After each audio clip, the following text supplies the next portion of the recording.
BMW. இது வெறும் 3 letters கிடையாது. இது ஆட்டோமொபைல் இண்டஸ்ட்ரியில் வச்சு மிகப்பெரிய பவர்ஃபுல்லான ஒரு சிம்பிள்னு கூட சொல்லலாம். டெக்னாலஜி, இனோவேஷன் போன்ற துறைகளில் முன்னோடியாக திகழக்கூடிய கார் நிறுவனம் அப்படின்னா இந்த BMW கம்பெனி தான். என்னதான் இன்னைக்கு ஆட்டோமொபைல் இண்டஸ்ட்ரியில் வச்சு பெரிய நிறுவனமாக இருந்தாலும் ஆரம்ப காலகட்டத்தில் ரொம்பவே பல சிரமங்களுக்கும் பல இழப்புகளுக்கும் ஆளான ஒரு கம்பெனி தான் இந்த BMW கம்பெனி. நம்ம இன்னைக்கு வீடியோவில் BMW கம்பெனியினுடைய துவக்கமும் வளர்ச்சி பாதையும் பற்றி நம்ம டிஸ்கஸ் பண்ண போகிறோம். Good day friends, welcome to just an update.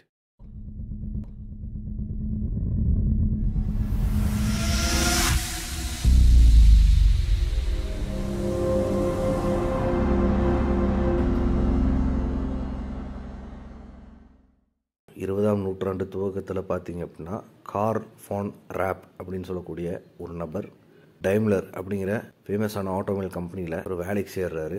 அவர் மிகவும் திறமை வாய்ந்த ஒரு மெக்கானிக்கல் இன்ஜினியர்.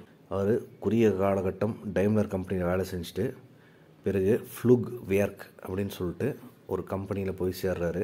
இந்த கம்பெனி என்னென்னு பார்த்தீங்கன்னா ஏரோப்ளேன் என்ஜின்ஸை மேனுஃபேக்சர் பண்ணுற கம்பெனி.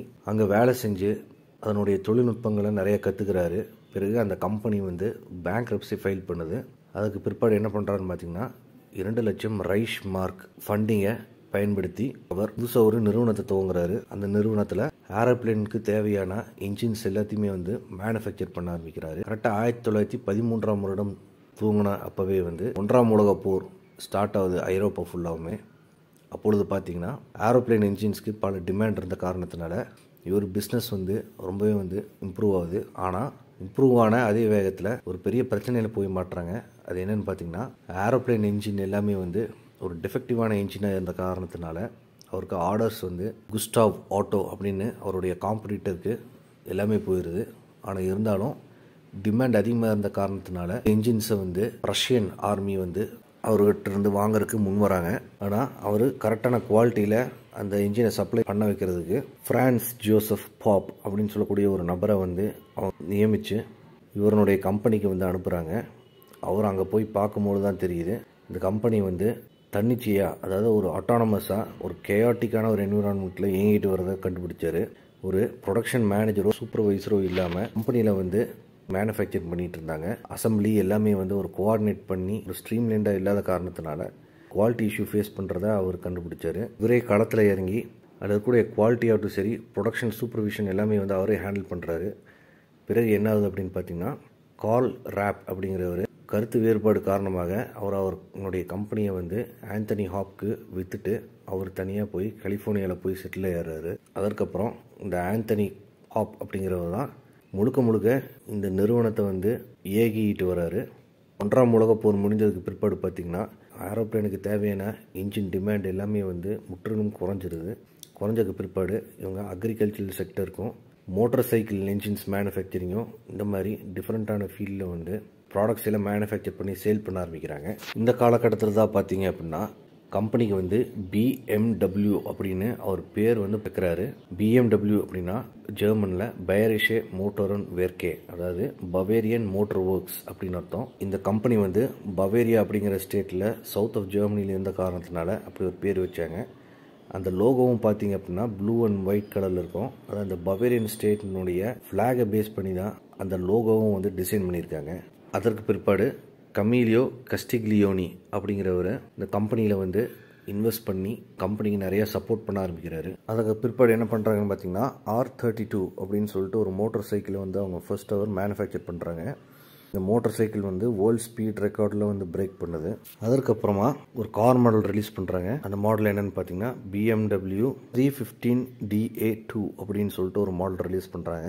இந்த கார் மாடலினுடைய டாப் ஸ்பீடே அந்த காலகட்டத்தில் 75 km/h. 1930வது காலகட்டத்தில் பார்த்தீங்க அப்படின்னா BMW 327 அப்படின்னு சொல்லிட்டு ஒரு ஐகானிக் கார் மாடல் அந்த காலகட்டத்தில் ரிலீஸ் பண்ணுறாங்க. அது மிகப்பெரிய ஹிட் ஆகுது இந்த கார் கம்பெனிக்கு. 1930களில் கடைசி பாகங்களில் 2ஆம் உலகப் போர் ஸ்டார்ட் ஆகுது. அப்பொழுது நாட்சி ஜெர்மனி BMW ஃபேக்ட்ரியில் கார்களை தயாரிக்க நிப்பாட்டிட்டு மிலிட்ரிக்கு தேவையான வெப்பன்ஸும் ஏரோப்ளேன் என்ஜின்ஸும் மேனுஃபேக்சர் பண்ணணும் அப்படின்னு சொல்லி மறுபடியும் ஒரு நிபந்தனை வைக்கிறாங்க. ஆனால் ஆந்தனி காப்க்கு அது சுத்தமாக பிடிக்கல. இவர் முடியாதுன்னு சொன்ன காரணத்தினால கவர்மெண்ட் என்ன பண்ணுது அப்படின்னு பார்த்தீங்கன்னா ஆந்தனி காப்பை தலைமையிலேருந்து ரிசைன் பண்ண வச்சு அவங்களே வந்து கம்பெனியை டேக் ஓவர் பண்ண ஆரம்பிச்சிடுறாங்க. இப்போ கம்பெனிக்கு வந்து ஒரு ஸ்ட்ராங் லீடர் இல்லாமல் நாட்சி கவர்மெண்ட்டே வந்து அந்த கம்பெனியை ரன் பண்ண ஆரம்பிக்குது. 2ஆம் உலகப் போர் முடிந்ததுக்கு பிற்பாடு ரஷ்யன் ஆர்மி வந்து இந்த ஃபேக்ட்ரி டேக் ஓவர் பண்ணி அவங்க வந்து BMW லோகோ பயன்படுத்தி அவங்களுக்கு தேவையான கார்கள்லாம் மேனுஃபேக்சர் பண்ண ஆரம்பித்தாங்க. ஆனால் அது ரொம்ப நாளைக்கு நீடிக்கல. 1950க்கு பிற்பாடு இந்த கம்பெனியினுடைய கண்ட்ரோல் வந்து மறுபடியும் ஜெர்மன் கவர்மெண்ட்டுக்கே போகுது. இப்போ என்ன பண்ணுறாங்க அப்படின்னு பார்த்தீங்கன்னா, புதுசாக ஒரு கார் மாடல் ரிலீஸ் பண்ணுறாங்க. இந்த கார் மாடல் பேர் என்னன்னு பார்த்தீங்கன்னா 501 அப்படிங்கிற கார் மாடல் ரிலீஸ் பண்ணுறாங்க. லைட் வெயிட் மெட்டீரியலால் செய்யப்பட்ட ஒரு கார் இது. இன்ஜின் ஹார்ஸ் பவர் பார்த்தீங்கன்னா கிட்டத்தட்ட 100 ஹார்ஸ் பவர். ஒரு V8 இன்ஜினை பொறுத்து இந்த காரை மேனுஃபேக்சர் பண்ணுறாங்க. அதே 1950களில் பார்த்தீங்க அப்படின்னா Volkswagen Group A கம்பெனி வந்து அவங்க கார்களை வந்து உலகம் பூரா விற்று நல்ல ஒரு பேரையும் புகழையும் வாங்கிட்டு இருந்தாங்க. ஆனால் BMW குரூப்னால அவங்க கூட கம்பீட் பண்ண முடியல. கிட்டத்தட்ட பேங்க்ரப்சி ஃபைல் பண்ணுற நிலைமைக்கே போயிட்டாங்க BMW. அந்த சமயத்தில் டைம்லர் குரூப் வந்து BMW வாங்குறதா இருந்தாங்க. 1959 வருடத்தில் பார்த்தீங்கன்னா த குவான்ஸ் அப்படின்னு ஜெர்மனியில் வச்சு ரொம்பவும் வசதி படைத்த ஒரு குடும்பத்தினர் வந்து இந்த கார் கம்பெனிக்கு ஃபினான்ஷியல் எய்டு கொடுக்குறாங்க. இந்த அமௌண்ட்டை வச்சு அவங்க BMW 700 சீரீஸ் அப்படின்னு சொல்லிட்டு அவங்க ஒரு கார் மாடல் ரிலீஸ் பண்ணுறாங்க. இது நல்ல ஒரு காம்பேக்டான பவர்ஃபுல்லான ஒரு செடான இருந்த காரணத்தினால மக்கள் மத்தியில் பெரிய வரவேற்பு பெற்றதுன்னு சொல்லலாம்.